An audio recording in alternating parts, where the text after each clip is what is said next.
नमस्कार दोस्तों, जय जोहार। मैं कौशल तिवारी और बिहनिया संझा में आपका स्वागत है।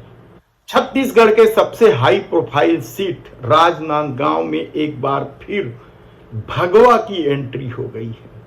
कांग्रेस को धर्म विरोधी बताने के फेर में भारतीय जनता पार्टी के नेताओं ने लाइन लगा दी है।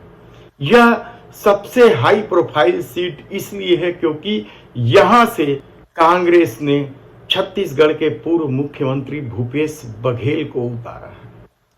इसके चलते राजनांदगांव सीट में मुकाबला बेहद रोमांचक और संघर्षमय हो गया। हालांकि छत्तीसगढ़ के बाकी सीटों में भी मुकाबला जबरदस्त ढंग से चल रहा है और कांग्रेस ने जिस तरीके से गृह लक्ष्मी नारी न्याय योजना के तहत महिलाओं को 1 लाख रुपए सालाना देने के लिए फॉर्म भरवा रहे हैं, उससे माहौल कांग्रेस के पक्ष में दिखाई देने भी लगा है।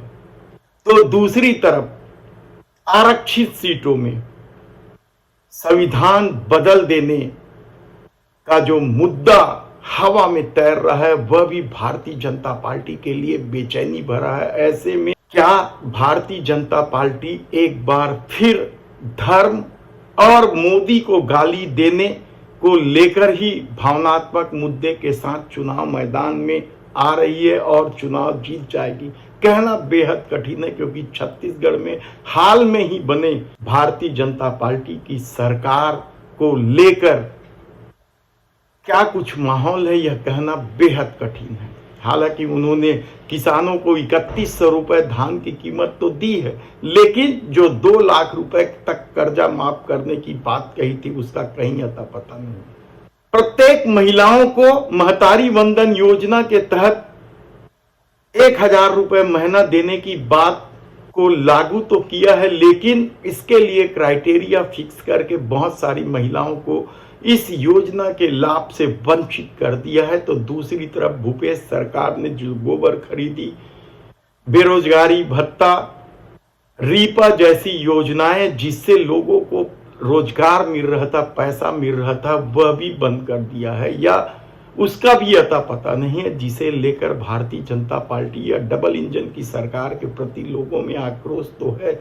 ऐसी परिस्थिति में कहा जा रहा है कि छत्तीसगढ़ की हर सीटों में मुकाबला संघर्षपूर्ण है, लेकिन आज हम बात कर रहे हैं राजनांदगांव की। राजनांदगांव पिछले 2-3 चुनावों से भारतीय जनता पार्टी के पास है। 2004 के चुनाव में यहां से प्रदीप गांधी ने जीत दर्ज की थी। भारतीय जनता पार्टी के नेता थे, रमन सिंह के एकदम करीबी थे। रमन सिंह के मुख्यमंत्री बनने के बाद जब उन्होंने सांसदी छोड़ी थी तो प्रदीप गांधी ही दावेदार थे, उनके सबसे करीबी व्यक्ति थे और उन्हें पार्टी ने न केवल टिकट दी थी बल्कि संसद तक भेज दिया था। लेकिन प्रदीप गांधी ने पैसा लेकर सवाल पूछने के आरोप में इस कदर फंसे कि उनकी सांसदी जाती रही। बेहद विवाद हुआ था तब। रमन सिंह पर भी सवाल उठे थे क्योंकि प्रदीप गांधी रमन सिंह के ही सबसे करीबी व्यक्ति थे और उन्हें पार्टी तक से निष्कासित कर दिया गया था। लेकिन रमन सिंह की अपनी ठसक और धमक उस दौर में जमकर चलती थी, इसलिए प्रदीप गांधी की कुछ दिनों बाद वापसी भी हो गई थी। और यहां हुए उपचुनाव में कांग्रेस ने परचम फहरा दिया था। देवव्रत सिंह ने चुनाव जीता था। देवव्रत सिंह यानी राज परिवार का व्यक्ति, वे सांसद बने थे और 2007 में यह उपचुनाव हुआ था जिसमें देवव्रत सिंह सांसद बने थे। इसके बाद जो चुनाव हुए वे 2009 में हुए, तब देवव्रत सिंह चुनाव हार गए। उन्हें मधुसूदन यादव ने चुनाव हराया था। मधुसूदन यादव यानी वो भी रमन सिंह के करीबी व्यक्ति। तब वे जिला पंचायत की राजनीति करते थे। उन्होंने देवव्रत सिंह को बुरी तरीके से पराजित किया था। उसके बाद से यहां कांग्रेस कभी नहीं जीत पाई। 2014 के चुनाव में अचानक मधुसूदन यादव की टिकट काट दी गई और उनकी जगह में तत्कालीन मुख्यमंत्री डॉक्टर रमन सिंह ने अपने पुत्र अभिषेक सिंह को टिकट दे दी थी। अभिषेक सिंह, यानी आप समझिए कि उस दौर में रमन सिंह की कितनी ठसक और धमक थी। हालांकि वह ठसक और धमक अब भी कम हुई है, कहना मुश्किल है। भले ही पार्टी ने उन्हें किनारे करके विधानसभा अध्यक्ष बना दिया, लेकिन कहा जा रहा है कि प्रशासनिक हल्के की बात हो या अपनी पार्टी की बात हो, डॉक्टर रमन सिंह की अब भी चल रही है, वे अपना काम निकाल ही लेते हैं। इसके बाद अभिषेक सिंह की टिकट काट दी गई। भारतीय जनता परिवारवाद का जमकर विरोध करती थी और अभिषेक सिंह की जगह संतोष पांडे को टिकट दे दी गई। संतोष पांडे भारी अंतर से चुनाव जीत कर आए। मोदी लहर था, 2019 की बात है ये। उन्होंने कांग्रेस प्रत्याशी को बुरी तरीके से हराया था। भोलाराम साहू तब कांग्रेस के प्रत्याशी बनाए गए थे, वे उन्हें विधानसभा का टिकट नहीं दिया गया था और लोकसभा लड़ाया गया था, जहां भोलाराम साहू हार गए थे। इसके बाद अब 2024 में एक बार फिर भारतीय जनता पार्टी ने संतोष पांडे पर ही भरोसा किया, यानी राज्य बनने के बाद लगातार इस सीट पर प्रत्याशी के चेहरे भारतीय जनता पार्टी बदलते रही है। पहली बार संतोष पांडे पर दांव लगाया गया है और इसकी बड़ी वजह यह है कि संतोष पांडे विश्व हिंदू परिषद या आरएसएस की पृष्ठभूमि से आते हैं। सिर्फ इसी वजह से उन्हें टिकट दी गई है, वरना लोगों में क्या कुछ चर्चा है यह आप खुद समझ सकते हैं कि बड़े ढीले ढाले व्यक्ति के रूप में संतोष पांडे माने जाते हैं। ऐसी परिस्थिति में इस सीट को 2007 के बाद कांग्रेस ने कभी नहीं जीता है। तब इस बार छत्तीसगढ़ के पूर्व मुख्यमंत्री भूपेश बघेल को मैदान में उतारा गया है, लेकिन 4-6 महीने पहले ही हुए विधानसभा चुनाव में कांग्रेस ने यहां के 8 विधानसभा क्षेत्रों में से 5 विधानसभा क्षेत्र में जीत दर्ज की है।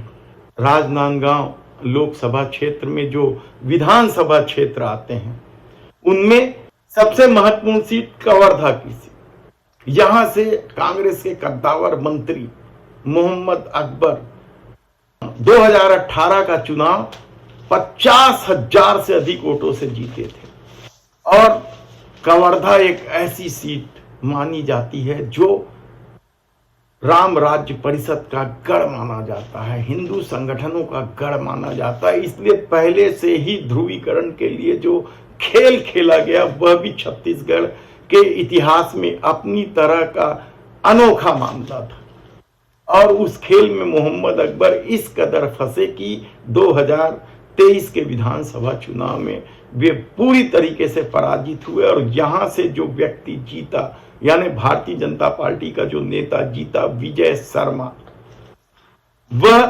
प्रदेश सरकार में न केवल उप मुख्यमंत्री है बल्कि गृह मंत्री जैसे महत्वपूर्ण पद पर भी काबिज है। उन्होंने जो महतारी वंदन योजना और 2 लाख रुपए किसान को माफ करने की जो बात कही है उसकी चर्चा अलग चल रही है। हमने कल विस्तार से बताया था कि अमित शाह यहां आने वाले थे और अचानक उन्होंने दौरा क्यों रद्द कर दिया था। दूसरी सीट जो भारतीय जनता पार्टी ने यहां से जीती वह पंडरिया की है। यहां डॉक्टर रमन सिंह की भांजी भावना बोहरा को बीजेपी ने टिकट दी थी और वे जीत गए थे। तीसरी सीट डॉक्टर रमन सिंह खुद राजनांदगांव से विधानसभा पहुंचे। उन्होंने भी अपने प्रतिद्वंदी को भारी अंतर से हराया, लेकिन जो 5 सीट है वहां कांग्रेस का कब्जा है। उसमें से एक सीट जो रमन सिंह के रिश्तेदार को भाजपा ने टिकट दी थी, विक्रांत सिंह, उन्हें कांग्रेस यशोदा वर्मा ने बड़ी आसानी से हरा दिया। यशोदा वर्मा, खैरागढ़ सीट की बात है। इसके बाद डोंगड़ गांव में दलेश्वर साहू ने जीत दर्ज की। विधानसभा चुनाव की जब टिकट वितरण की बारी आ रही थी तभी कुछ सीटों पर जहां कांग्रेस की जीत पक्की मानी जा रही थी उसमें दलेश्वर साहू की भी सीट थी। खुज्जी से भोलाराम साहू, हमने बताया कि वे लोकसभा का चुनाव लड़े थे, उनकी टिकट काट दी गई थी और इस बार जब विधानसभा चुनाव में उन्हें टिकट दी गई तो वे बड़ी आसानी से जीत गए। तो मोहला मानपुर से इंद्र साहब मंडावी और डोंगरगढ़ से आरक्षित सीट है, ये एससी आरक्षित सीट है, यहां से हर्षिता बघेल ने जीत दर्ज की। इस तरीके से यदि राजनांदगांव की इन राजनीतिक गणित को समझा जाए वोटों के लिहाज से, तो कांग्रेस यहां बहुत आगे है। 5 सीट कांग्रेस के पास है और केवल 3 सीट भारतीय जनता पार्टी के पास है और वोटों का अंतर भी बहुत बड़ा है और शायद इसी अंतर को देखते हुए ही भूपेश बघेल ने राजनांदगांव से चुनाव लड़ने का निर्णय लिया। लेकिन एक तरफ जब कांग्रेस में गृह लक्ष्मी नारी न्याय योजना के तहत 1 लाख रुपए साल में देने की गारंटी दी जा रही है, फॉर्म भरवा जा रहे हैं और 400 सीट भारतीय जनता पार्टी के पार हो जाने पर संविधान बदल देने की चर्चा जोरों पर है और कहा जा रहा है कि आरक्षित वर्ग के लोग इस बात को लेकर परेशान भी हैं और वे कांग्रेस की तरफ उनका झुकाव बढ़ता जा रहा है। ऐसी परिस्थिति में जब भारतीय जनता पार्टी ने अपने सांसद संतोष पांडे पर ही भरोसा जताया है तो यह चुनाव कैसे जीता जाएगा। तो शायद इसलिए कल जब अमित शाह के दौरा रद्द होने पर मध्य प्रदेश के मुख्यमंत्री मोहन यादव कवर्धा में सभा लेने पहुंचे तो उन्होंने धर्म का आसरा लिया, कहा जाए तो गलत नहीं होगा। उन्होंने एक ही लाइन में कांग्रेस को हिंदू विरोधी साबित करने की कोशिश की कि वे भगवा के विरोधी हैं, भगवा से चिढ़ते हैं। दरअसल भारतीय जनता पार्टी के पास शायद इस चुनाव को राजनांदगांव में जीतने के लिए केवल मोदी का आसरा है या धर्म का आसरा है और शायद यही वजह है कि जब चरणदास महंत ने एक छत्तीसगढ़ी लोकोक्ति की बात कही तो वह भी एक मुद्दा बन गया था भारतीय जनता पार्टी के लिए और उसे भी पूरे छत्तीसगढ़ में फैलाने की कोशिश की गई।